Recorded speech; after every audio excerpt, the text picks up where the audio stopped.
Саламатсыздарбы кымбаттуу телекөрүүчүлөр. Элгорстун командасы өз ишин баштайт. Бүгүнкү биздин темабыз ат адамдын канаты деп аталат.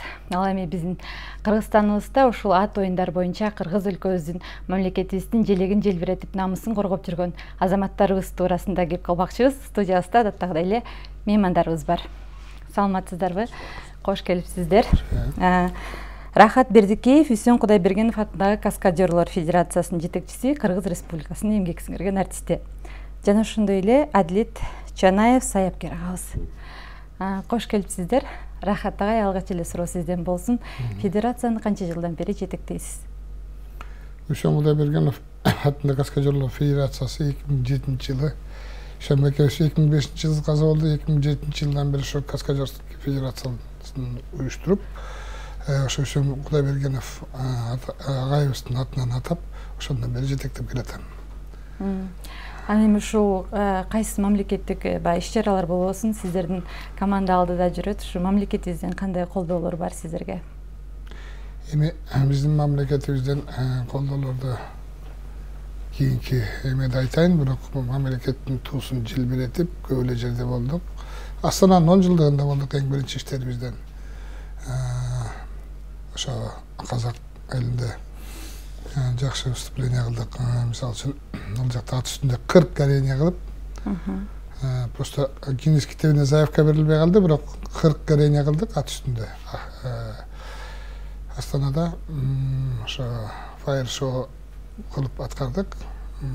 Казактар суранды, биздин казактардын атынан чыгып бергиле деп, казактардын атынан чыгып бердик. Андан кийинки жылдарда ошо 2 жолу Турция элинде көчмөндөр оюнунда аткарып келдик. Бир жолу Саудовский Аравияда Эр-Риядта болуп келдик. Ошо жакта да Кыргыздын намысын, атактан чыгарып, Кыргыздын үрп адатын, каада салтын ат үстүндө ат оюндардын баарын көргөзүп келдик ошо. Ушундай ийгиликтерибиз бар. Анан көчмөндөр оюндарында биз Кыргызстанда болуп өткөн көчмөндөр оюндарында дайыма аткарып келебиз. Ат үстүндө болгон оюндун баарын ошол жактан көргөзүп жүрөбүз. Рахмат. Адилет мырза, айтсаңыз, сиз саяпкер катары аттар канча түргө бөлүнөт?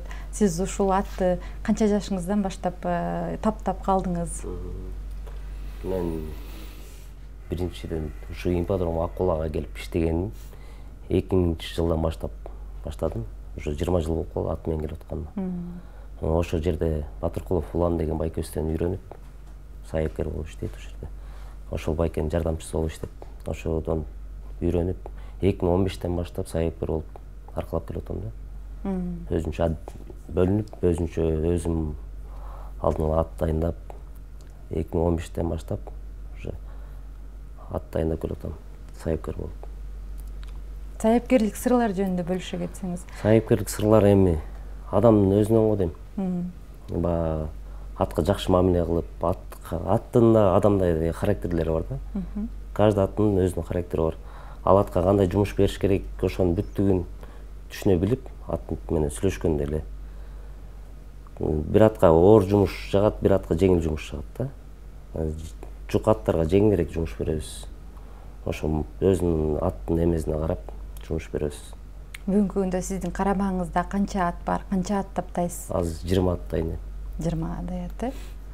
Бул жанагы цирк оюндарына гана таптала турган аттар Жок, булар немеге, скачкага чабыла турган аттар, күлүктөр. Ат жарышта чабыла турган аттар да. Алыстык 31 километр, 25 километр, 18 ушундайга чабыла турган аттар. Бул эми Кыргыздын ата салтыбыздан калган эмес салт да бул. Казак кыргыз болуп чабышып келген. Намыска чабылып келген аттар да, булар күлүктөр. Булар менен эми ушу кандай ар бирине кандай мамиле кыласыз? Аттардын дагы мүнөзү бар деп атпайсызбы? Мүнөзүнө жараша эми бирөөсүнө аз жумуш беребиз да. Бул жана спортсмендер сыяктуу эле булар. Спортсмендерди эртең менен таң атпай күндө чуркайт го, ошондой эле бизде аттарды күндө чуркатып, тоого апарып иштетебиз, тренировка кылдырып. Күндө спортсмендер сыяктуу эле аттар витаминди жейт, ошо кормлениясына туура караш керекпиз. Ошол сыяктуу эле баягы керге заттар бар болот, нежный болот. Керге заттар бар, жумушту көтөрөт. Ошондой жегич аттар ошо күчтүү ат болот да булар. А кергестер бар, аппетит слабый болот. Жегич ат болсо күчтүү болот да алар. Канына карап эметебиз, дайындайбыз да. Рахат байке, айтсаңыз, көчмөндөр оюнунда 60ка жакын ат иштеди дейт го, канча ат иштеттиңиздер? Ушу көчмөндөр оюнунда кандай оюндар боюнча айтсаңыз? 57 биздин федерациядан 57 адам 57 ат иштеди. Ошо биринчи, экинчи көчмөндөр оюнда, үчүнчү көчмөндөр оюнда 100 ат иштедик. 100 атчан бала иштеди. Экинчи көчмөндөр оюнда кырчында иштеттик биз. Кырчында биз ат үстүндөгү ошо Кыргыздын улуттук болгон ат үстүндөгү оюндардын баарын коюп бердик. Кыску май, тийнең, мээ, улак тартмай, ошонун баарын шоу представление кылып, ошонун баарын элге көргөзүп бере алдык да. Чет өлкөлүктөр, коноктор көп болду, ошолордун баарына биздин ат үстүндөгү оюндардын көбүн ошол жактан көрүштү. Биздин башка аттардан айырмасы, биз ар бир өлкөнүн, ар бир мамлекеттин өзүнүн улуттук баягы басымды көрсөтүп турат эмеспи? Ушул улуттун аты дегендейчи, кавказский аттар дегендер болот го. Биздин кыргыздын аттарынын өзгөчөлүгү эмнеде? Биздин кыргыздын аттарынын өзгөчөлүгү биздики эми мындай көп каприздүү эмес. Чыдамдуу аябай. Тоого дагы, ойго дагы, түскө дагы бирдей кете бере турган аттарыбыз бар. Ошондой өзгөчөлүктөрү бар. Кичине кандай десем, универсальныйраак да. Тияктын чет өлкөнүн көп эле аттары бүт нежный болот. Мисалы үчүн Турцияда иштеп келдик, Саудовский Аравияда иштеп келдик. Арабтардын аттары өтө эле кыялдануусу көп, жана кыялдуу аттар болот. Бирок жакшы чуркайт, анан нежныйраак болушат да. Биздики действительно биздин кыргыздын аттары абдан бышык болот да. Ошо атты кармап, таптап, бул жигит айтып Адлет айтпай, ошо аттарды таптаганга жараша, бакканга жараша минесин да. Ошо тренировка кылып өз учурунда ошо чуркатып, мисалы үчүн бизде бир бала тренировка кылыш үчүн бизерге чаап барыш үчүн ошол жерге биринчи жай бастырып аттарды көндүрүп, ошо расстоянияны үйрөтүп, андан ары кетип калбагыда. Ошол көндүрүп, анан кийин мингизе баштайбыз аттардычы. Биринчи жай бастырат, андан кийин чаап көрөт, андан кийин жигитовка оюндарын ошол расстоянияга коюп, ошол расстоянияны ат билип алгандан кийин, ат сезип алгандан кийин, ошол ат үстүндө оюндар баштала берет. Ал эми оюнчу жигиттерди кандай тандайсыздар? Алар менен келишим түзөсүздөрбү? Эми кырсык кашкабактын ортосунда деп коет го, бул өтө опурталдуу эмеспи? Өтө опурталдуу, албетте өтө опурталдуу. Анан муну абдан даярдайбыз. Даярдыгы жок, эч кимди албайбыз. Буларга даярдап, заранее тренировка кылдырып, физикасын көтөрүп, атка жакындыгын, атты түшүнүшүн, ар бир аттын өзүнүн характери бар. Аттын характерине жараша, балдардын способностуна жараша мингизебиз. Кээ бирөөнүн аттын характери начарыраак болсо, ага кичине тажрыйбалуураак балдар минет. Эгерде аттын характери начарыраак болсо, ага кызык балдарды мингизбейбиз биз өзүбүздүн. Жаңы келген балдарды канча убакытта жаңы келген балдарды эми мындай экинчи көчмөндөр оюнда мен ошо каскадерлорду 2 айда таптагам. Биз ошо таптадык. Менде тренер балдар бар. Ошо мен дегенде ошо Аллага жакпай калат го, ошо биз федерация 2 ай таптадык. 2 айда ошо балдар каскадер болуп чыга келди. 2 айдан кийин ошол учурда кыска мөөнөт болуп калды, бирок 2 ай ичинде абдан способный балдар туш келип калды. Абдан берилип машыгышты. Ошо машыккандын натыйжасы 2 айдан кийин көрүндү. Абдан жакшы болгон түрүктүн баарын аткарып көрүштү. Биз сыймыктана турган балдардан болду. Ал эми Адлет мырза, сиз айтсаңыз, ушу жана улуттун намысын коргогон эр оюндарга салынат деп атпайсызбы биздин аттар? Ошондо сиздерде да алдын ала келишим болобу? Канча убакыт дайындансыздар? Сиздерде жигиттер кандай тандалат? Бизде эме Кеңирээк айтып берсеңиз. жылдап даярданабыз. Кышкы работасын беребиз. Кышында кышкы жумушун беребиз. Жай менен. Бизде токтобойт да круз. Постоянно ошол жерде тренировкада аттардын жанындабыз постоянно 24 саат бою аттын жанында.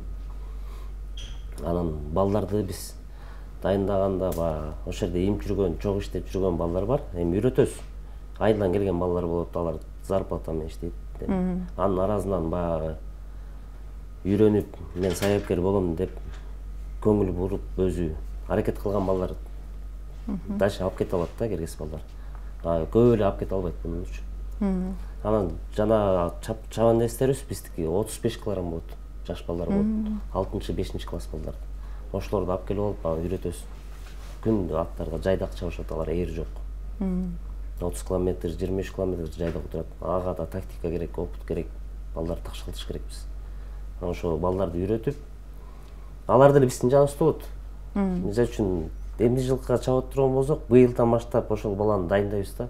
Постоянно жаныбызда алып жүрүп, ошол ат менен жаныбызга ат мингизип алып, жайдак мингизип алып үйрөтөбүз. Атты үстүнөн чувствовать этиш керек, сезиш керек, канча километрге чейин күчү бар. Кайсы жерден айдасам болот деп. Болбогон эле 1-2 метрден алдырып коюшубуз да мүмкүн да. Ошол даярдайбыз да. Кичинекей балдар чабат да бизде. Чабендестер 30 килограммдан ашпашы керек турбайбы, агай? 40 уже оор. Жана эл аралык оюндарга чыкканда кандай кыласыздар? Эл аралык ошол балдарды эле апарып чаптырабыз. Ошо биз дайындап, аларга наушник салабыз. Рация менен өзүбүз айтып турабыз. Жана чабып жүргөн. Уже анан такшалып, уже опытный болуп калганда бала уже эле эме менен түшүнүп калат да. Буга сезүү өтө керек экен да, жаныбарларды сезүү. Анан ага айтсаңыз, булар эми күлүктөр кандай тамак аш менен тамактанат? Муну эмне кылып камсыз кыласыздар? Кандай жем бересиздер? Ба илгери эпоста айтылат го. Күрүч кошуп берген, күлүккө чапкан күлүктөргө мейиз кошуп берген дегендер бар. Ушулар туурасында дагы айтып берсеңиз, биздин жигиттерге кызык болуш керек. Эме бизде уже кышкы работада күчтүү тамак беребиз. Эме будайдын тартылганы, арпанын майдаланганы, арпаны бышырып беребиз. Улпак беребиз, аралаштырып. Күчтүүрөөк да булар. Анан витаминдер бар. Витаминдер ар кайсы жактан келип атат. Биз эми витаминге жакын 1-2 жыл эле болду. Ушу витаминдер келип эметип баштаган. Морковка, бал, жаңгактын майдаланганы, мейиз обязательно берилет. Балды эмне жемге кошуп бересиздер? Жемге кошуп беребиз, баардын эле жемге кошуп беребиз. Жумуртканы. Аттар демек жумурткада жашайт экен да. Жейт жумуртка. Күчтүү болуш үчүн. Жемге кошуп аралаштырып беребиз да. Рахат байке, сиз айтсаңыз, чабендестердин коопсуздугуна кандай кам көрөсүздөр? Бул мындай да, чабендестердин коопсуздугуна ошол биринчи атка жөндөмүнө жараша мингизебиз. Жөндөмүнө жараша ошо трюктарды беребиз. Анан негизи эле элементарный бир эле атты чаап өткөн бул өзү трюкка кирет да. Трюковая работа. Анан ошого ылайыктуу аттын характерин карайбыз. Кандай трюктар бизге задача, кандай трюктар коюлса ошого ылайыктап балдардын способностуна карата ошол жумуштарга коебуз да. Мисалы үчүн кээ бири бар, атты чаап келатып, биздин кыргыздарда ошо көп адамдар таң калышат, атты чаап келатып кулап турууна сүйрөлүп кетип атышпайбы? Мисалы үчүн чет өлкөдө атты чаап келатып кулаган өзүнчө тартып алып, анан жерге жаткырып сүйрөлгөн өзүнчө тартышат да. Биздин кыргыздар чаап келип туруп кулап турууна сүйрөлүп кетет да. Ошол способносттордун дагы машыккан, ошол машыктырып аткан ошого способныйларды өзүнчө тандап алабыз. Ошол коопсуздук үчүн биринчи баягы жумшак жерге үйрөтүп көрөбүз. Анан аны уже профессионально аткарып калгандан кийин, ошо жөндөмү жогорулап калгандан кийин, анан кийин ошондо гана баягы допуска беребиз да, трюк жасаганга. Так ар бирөө трюкка киргизе бербейбиз. Анткени алар үчүн жооп берүүгө туура келет. Ошону сурайын дегеним, ошо келишим түзөсүздөрбү? Чабендес балдар менен. Албетте, алардын ар бирөө менен келишим түзүп, алардын ошол эмеси менен сүйлөшүп кое беребиз. Мисалы үчүн, маселен, мына Дара кыры деген кинону көрдүңүздөр өзүңөр. 50 метрден кулады ат менен кошо. Жана жардан аягына түштү. Мына бала дагы нормально. Ат дагы бир жери эчтеке болгон жок, бала да эчтеке болгон жок. Ат үстүнөн өтүп атты. ошонун ошол кулап келаткан жерден ошо склондун эмесин градусун ойлоп аттып, эгер ат үстүнөн баланын үстүнөн өтүп кетсе кандай өтөт деп ошонун баарын ойлонуп туруп, мына постановщиктер жоопкерчиликте болот да. Мисалы үчүн мен ошол жерде постановкада мен өзүм жасадым, тирговой постановщик деп коет. Ошо склонду карап, могу жерге кокус түшсө, кокус астынан ат үстүнөн өтүп кетсе, ат салмагы менен баспай өтөт деген склон карайсыз да. Ал жерде даярдайсың, барып эле шарли кулатып ийбейбиз ал жерден. Ал жерден даярдап, чоңураак таштар болсо алып таштап, кайсы жерге барып түшөт, ошол жерден кандай болуп оодарылат деп заранее элестетип алып. Бир секиртип да көрөсүздөрбү? Жок, заранее элестетип алып, секиртип жок. Эсептеп гана, Жок, секиртиш ал эмеде. Бул оңой нерсе эмес да. Ал жерде кулатыш. Аны бир эле кадр менен тартылат мындай трюктар. Андайларда ошо кечке ойлонуп, тияк склонун, тияк бияк баардыгын ойлонуп туруп анан кийин кайра киргизебиз. А так сразу киргизе бербейбиз, анын баарын ойлонуп, тияк бияк кандай страховка керек. Ансыз кулата бериш оор го дейм. Бирөөнүн баласына жооп бериш керек болот да. Ооба. Адилет мырза, айтсаңыз, ушул гүлүктөрдүн баягы жаш өзгөчөлүктөрү болот го. Асый, мынча асыйга чейин чуркай алат дегенчи. Ушул туурасында айтып берсеңиз, канча асый болот, кандай болуп бөлүнөт? Бул жерде гүлүктөр эме болот. Чуркай берет 8-9 жашка чейинчи. Бул азый сайган уже 4 жашынан баштап 1 азый, 2 азый деп уже эсептелет да. 3 жаштан өтүп 4 жашка чейин. Негизи буту чыдап, бутунан бат кетип калат да бул аттар. Көп алыска барбайт. Ашып кетсе бир 7 жашка чейин эле барат, анан бутунан кетип калса, уже айгыр болсо айгырлыкка кетет, бие болсо бийликке кетет да. Ошону кийин селекция кылып эле ошонун балдарын чабып атабыз. Келип бергениңиз үчүн сиздерге рахмат айтабыз. Ал эми биздин сиздер менен болгон маектик бөлүгүбүз ушуну менен жыйынтыктады. Бүгүн биздин студиябызда Үсөн Кудайбергенов атындагы Каскадерлор Федерациясынын жетекчиси жана Кыргыз Республикасынын эмгек сиңирген артисти Рахат Бердикеев болду, жана ошондой эле саяпкер Адилет Чанаев болду. Ал эми азыр биздин өлкөбүздүн намысын коргоп жүргөн дагы бөлөк улуттагы жигиттердин өнөрүн көрмөкчүбүз. Андан ары маегибизди улайбыз.